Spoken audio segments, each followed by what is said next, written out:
dimension is there are going to be robots that do multiple things. There are going to be robots that are single purpose. But then in terms of design and manufacturing, you can have design and manufacturing that's focused just on that one robot. Like, it's a humanoid robot company that's just focused on the design and manufacturing of humanoids and robots, and that's very traditional. But then there's another box there, which is very interesting, and that's a very flexible design and manufacturing infrastructure that can create, in air quotes, any robot. And so, for instance, my startup that I'm pursuing is in the quadrant of generalized, multi-purpose design and manufacturing for single-purpose robots. I wasn't going to try to go for the multi-purpose just yet, and of course that will come out in the future. But these lead to different form factors. And so humanoid is a very intriguing form factor, and why does it have to be humanoid? It doesn't, but I think at the same time, because they're going to be interacting with humans, you want them to be behaving in a way that's familiar or known or friendly, welcoming. And so even if it's a Roomba, going back to Roomba, what if it just winked at you? What if it could talk to you? What if it could relate to you? They should absolutely not be intimidating. And so whether it's a humanoid form factor or a dog or a cat or a rat or a mouse or a spider, they should be familiar to us. And I think all these form factors are going to come to play. Thank you. Kevin, when thinking about these form factors still, where do you see that we've got still room for more innovation? Where do you feel that it's a little bit saturated already? So we recently had some leading folks from Hershey, Kraft Heinz, at a food processing summit that we put together. There's an extraordinary spectrum in the supply chain for manufacturing, and at one end, you have something like Hershey making 16, I think the number was 16,000 Reese's peanut butter cups per minute, one machine. That's far automation. That is not what you think of typically as robots in a factory. They're not all that flexible in terms of the ability to make them do a different job, whereas robots typically are if you have the right purpose and so forth. And then you get all the way to where you're doing very low volumes, and you're also held back by a process. Maybe it's machining through CNC or casting or a variety of other types of processes that you might use in the manufacture of the products. But all of those form factors are appropriate for what they're doing at that stage for the number of things that they're making per unit time. And humanoid robots, too, I'm thinking, you're really trying to replicate a human body, which is inherently limited to how well and how far it can operate. If you're doing very customized items that you're manufacturing, perhaps that works. But hard automation will always beat you in scaling. So as that number comes down, as you can continue to use robots that are faster, more efficient, and so forth, that can work, but you're inherently going to be limited by the form factor when you get up to numbers like the candy companies. When we keep with this discussion around what's saturated and where there's still room, Justin, how do you look at it as you decide where to put the investments? Well, I mean, in most of what I'm doing is matching pools of capital with founders, right? The majority of what I do every day at JP Morgan, that folks I get to work with, is work with great founders and help them sort of how they scale their business, think through it. So really trying to match those pools of capital, because again, this is a very unique pool of capital, as these guys well know, for this sector, very different from other sectors. I think that I wouldn't say that there's one particular, if I understand the question properly, one particular sort of like match here. I think what we know though, and this goes a little bit to the humanoid debate here, if you want to call it that, is we just know there's more automation coming, right? It's probably not one humanoid robot from one place, right? And it might not be 2, it might be 10. But it also might be the AMRs we have and drones and everything. So I think that for all of us, whether you're an investor, whether you're a banker, whether you're an entrepreneur, understanding that like there's just going to be more automation tomorrow than today, and that's going to be just a sort of steady march to the sky probably, and then in space. But that's another story. So when we think about the AI side of things, where do we need to put the money, and how do we make sure that we are speeding innovation? Yeah, so there are so many different pillars to make a so-called humanoid robot work. And then one of the most important things, like why Tesla was really promising, right? So their PE ratio was like over 200 because of the data that they had. And then I think since they actually moved from machine learning to end-to-end computer vision, they even disabled sensors, right? So actually, their accuracy rate is actually getting much better, and then I use FSD every day, and then so because if you are consumer facing, and then you need to get data, and real data, fresh data.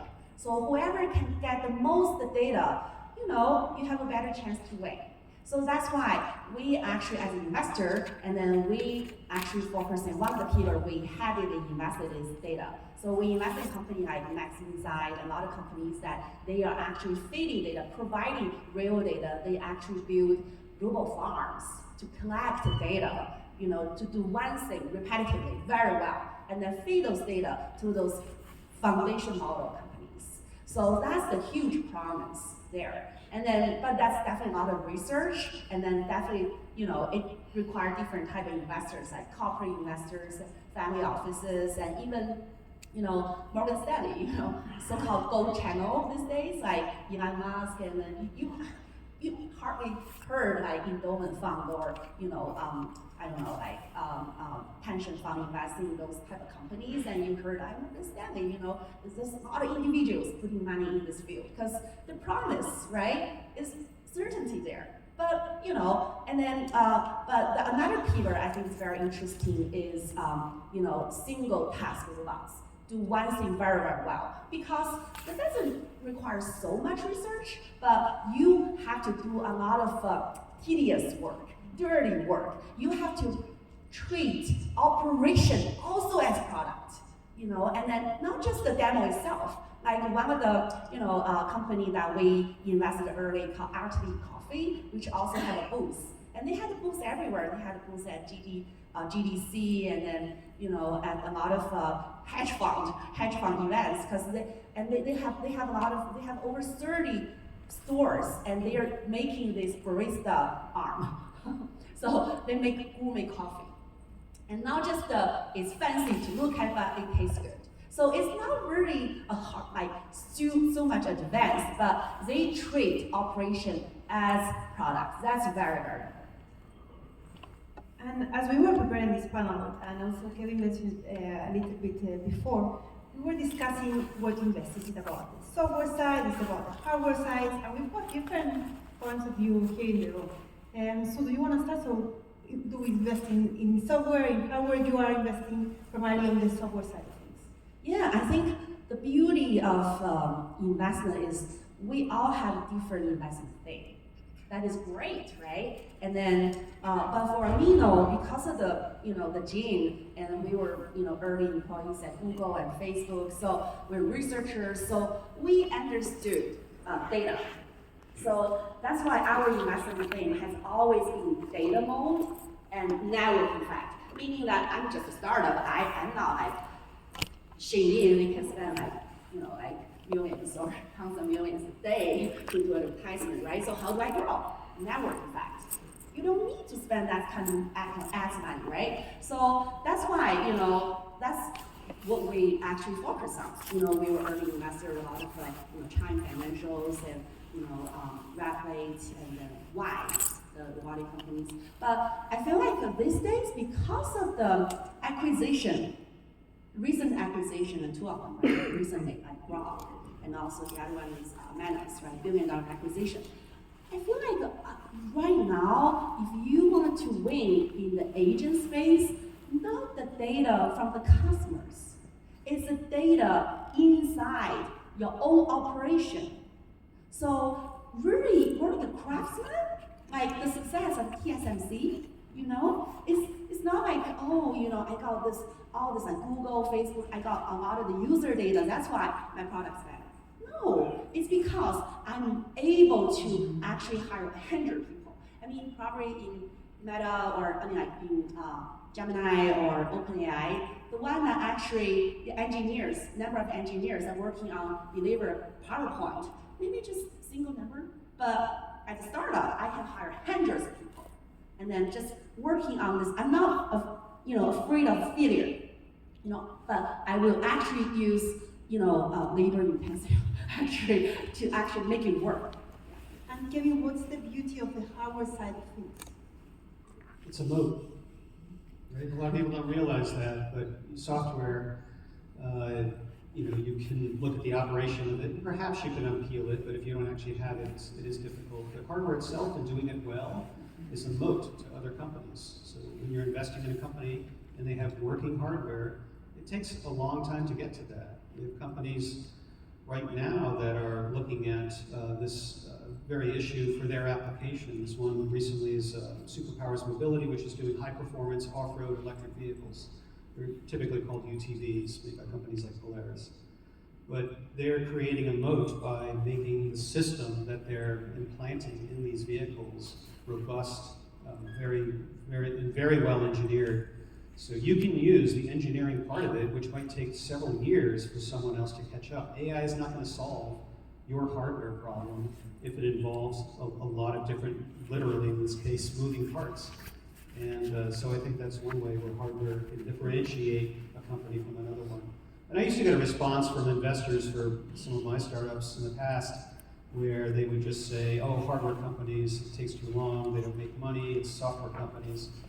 And they would, but inevitably I'd just turn around and say one word, and Apple. And they go, oh, well, that's an outlier, that doesn't count, right? That's not really a hardware company now. Well, it's true, but they generate hardware to amplify and kickstart their software process, monetizing all kinds of things and revenue streams across that whole hardware spectrum. So hardware is a very viable way, I believe, to start a company to solve real problems that customers want today.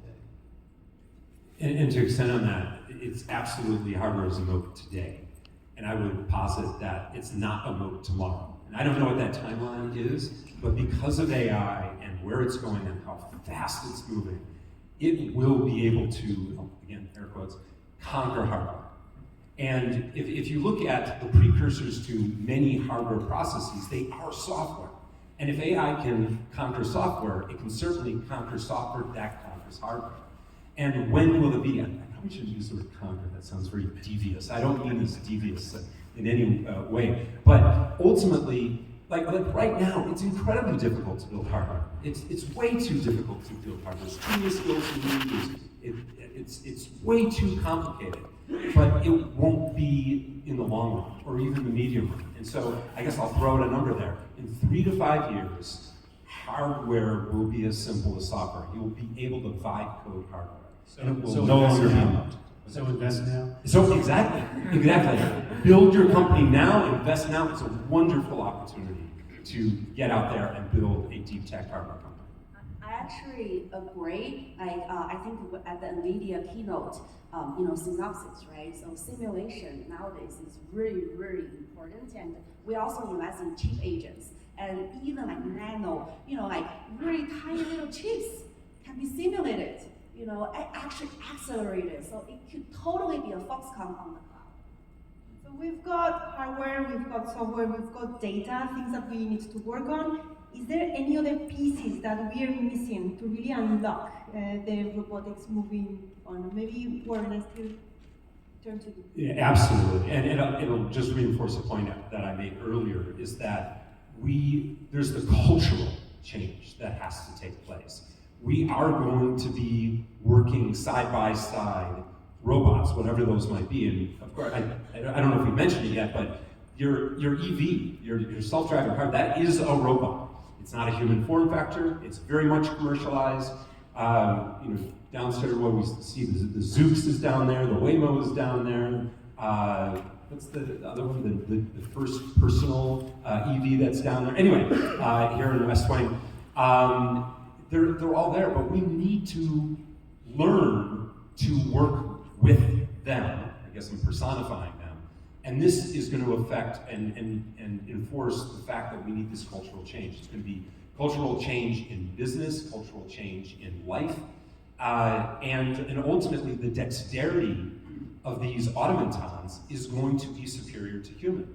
And so how do we relate? How do we maintain control, command, and feel that we can work side by side and take advantage of these capabilities that are forthcoming. So this is going to be a very big cultural shift. So this has nothing to do with engineering.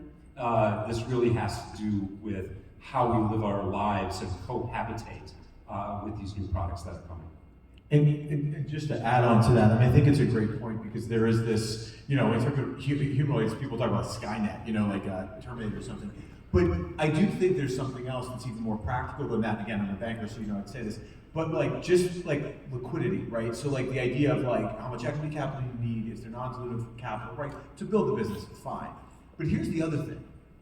You need to then sell that into an organization, right? So let's use an AMR into some sort of warehouse, circumstance.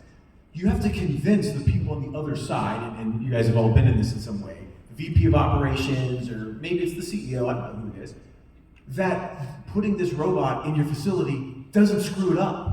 That it works with the warehouse management system, right? That it works with the ERP, maybe, And so the complexity, I am not an engineer, and I'm not going to go down where they're going right now. But what I would say is, there's a degree of complexity there that is not as challenging as building the product, but it gets very challenging because you're creating this willingness from a buyer to purchase, right, or to deploy. And when you deploy something, it could screw it up, right? It could screw up your line. It could, give you bad data, whatever the case may be. And so I think that part of it, that leap, if you will, is something that, I think as an industry, we continue to look at and figure out what are creative ways to get folks to become willing buyers of this tech. Because you could build the best robot in a lab, and if it never sees the light of day, it hasn't really made the impact that the founder wanted, right? So I find that interesting. Working in my career, both with incredible founders building hardware companies like folks like this, but then also I spent a decent bit of my career working with privately and public firms, right, that would buy robots. I've seen it both sides because I've heard each complain about each other, right? And so it's been interesting to sort of sit in the middle of those conversations and think about ways to help, inject liquidity, grease that's good. I don't know what you call it, anyway.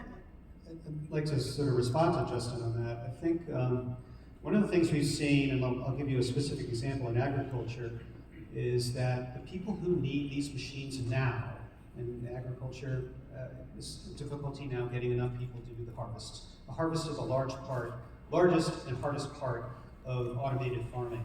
Before the farm, pesticides, seeds, fertilizers, on the farm, row crops, specialty crops, and so forth, all the way to after the farm, which is food processing and packaging. But at harvest time, which is typically the last step in automated farming, they're seeing too many companies coming and going, and they can't stand it, just to be honest. And one of the big growers here in the central California, in the Central Valley, is actually now going out to fund companies directly, to fund these activities, because they're tired of these little startups that are coming out where they don't know anything about farming. So domain knowledge is one. If we look at bets to place, look for domain knowledge in the team. And if they don't have it, don't invest until they get it. And that's hugely important in any domain, because very often they're making assumptions that just aren't valid. It's like the old joke, a farmer goes to a researcher at a university, and the first response after he sort of lays out the problem is, assume a spherical cow.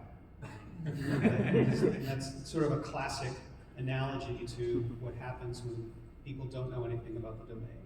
So I think having that knowledge and having that domain base is incredibly important for any domain, and not just talking ag here. So we need to know the field where we want to have those robots, first thing to also keep in mind. And Justin, you mentioned before the word impact. So as we really want to go from breakthrough innovation into scaled impact, when we think about the investments needed and different time horizons, how do we play with that? Are there different types of investors that are needed? Yeah, I mean, it's a great question. And again, folks here know better than I. I mean, I think it's, you subdivide this world into different, types of opportunities, right? And sort of what that period is going to look like. And what everybody knows is there's going to be bumps in the road, right? There's going to be bumps in the road in any company, but certainly in a hardware company that's dependent on, there's a supply chain aspect to it, right? There's getting the right talent together. There's, again, winning an opportunity to work with a company or a lab or the defense department, whatever it might be, and then testing it, right? And like all of those steps, in any one of those steps, there can be a sort of a bump on the road. So the way I think about it, for entrepreneurs out there, what we always talk about with the founders who we're lucky enough to work with is building the relationship with that investor that understands and that trusts that this is probably going to be a bumpy road, and that it's not something that like it's just you're gonna flip a switch and it's gonna work. And I think that's something that there's a lot of different forms of capital. There's seed and there's angel and there's obviously institutional investors and there's strategic investors. Kevin's talking about farmers or big ag. There's non-dilutive forms of capital like debt capital, which we provide sometimes. Ultimately, though, alignment with those investors is so critical. Down to like, what does their LP base look like, right? And what is their time horizon? Because that'll influence that board member, how he or she, reacts to a setback, right? Or puts on the gas. Now I want to move more into the international stakes. Keeping in mind that the four of you are based here in the US. When we think beyond the US, is there any signals, any breakthroughs that you're seeing from other regions that we should also keep in mind, top of mind, as this field continues to evolve? Who wants to take that? I guess I'll jump in. I mean, obviously, China, and we were talking about humanoid robots, is way ahead of the game. And I think there was something that was implied here is that, which form factor, where's their competition? Where isn't there competition? There's clearly significant competition in humanoids in China. And, I've always been a proponent of the world market, of the global stage, and it's delightful that that China is going hard at humanoid robots. They're going hard at, obviously, EVs, and another form of robot. That is just going to inspire competition. That's going to inspire innovation. That's going to inspire getting costs down. And that's something that the global stage needs to pay attention to. And it was just mentioned, like supply chain, manufacturing. How do you have a resilient supply chain? How you diversify that supply chain? You're going to look to the global stage. And even, from a historical perspective, there's been a significant amount of manufacturing, of course, in China. But around Asia, there's wonderful manufacturing supply chain resources that are there. How is Europe going to invest in AI? How are they going to invest in robotics? That's still to be told. I'm sure I'm not familiar with the startups, robotics startup scene in Europe in particular, but entrepreneurship can exist anywhere, absolutely anywhere, and it should thrive. And because there still is a global supply chain, take advantage of that. Get your parts from all over the place. Try to be, when you're starting off, you don't have to be as focused on a resilient supply chain, but keep in mind that you can get manufacturing resources all over the globe. You can get talent resources all over the globe. This will be a global competition in a good sense when it comes to robotics. It's not going to be dominated by one country or another. So, spread forth. And what I would say, if I could jump in, is that, the geopolitical order is pretty wild right now, right? I've looked at my phone in the last 35 minutes, but I can only imagine what's happened. Like, what that means is if you're starting a company, you're thinking about geopolitics in a way you probably didn't need to think about 5, 6, 7, 8 years ago, right? If NATO countries increase their spend on defense up to 5%, what does that do for the market for actuators? I don't know. But if I was starting a company, I'd be thinking about that. Where do I get my actuators from?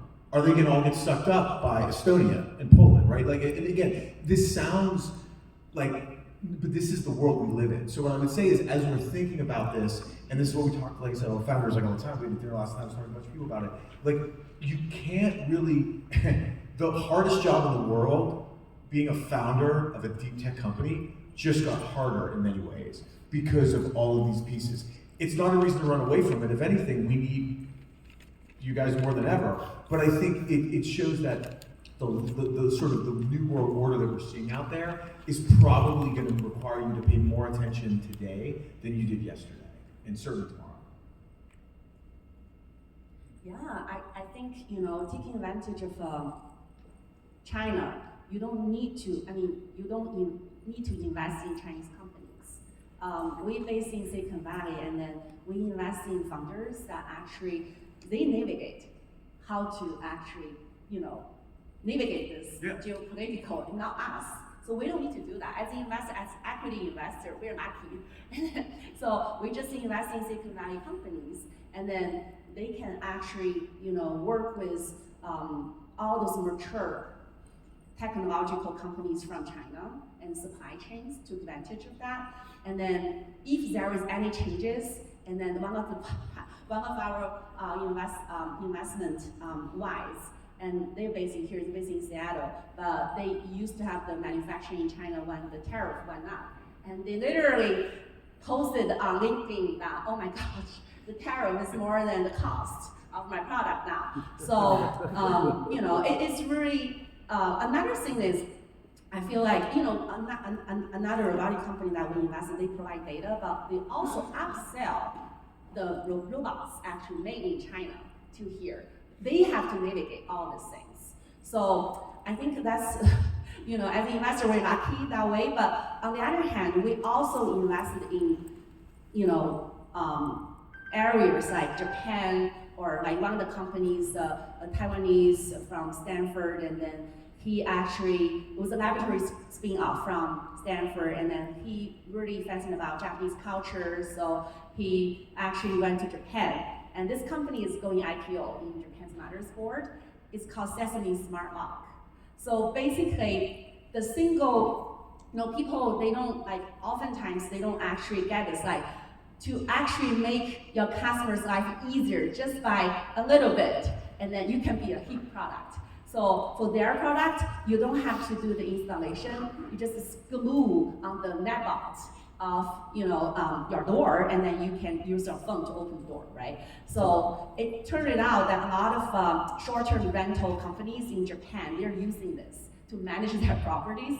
And another country that are doing very well is because from Switzerland. of time, I'm gonna cut you short on this one. I want to end up with one question for all of you, and I'm asking you to all be brief. If we've got a lot of investors and decision makers here in the room today.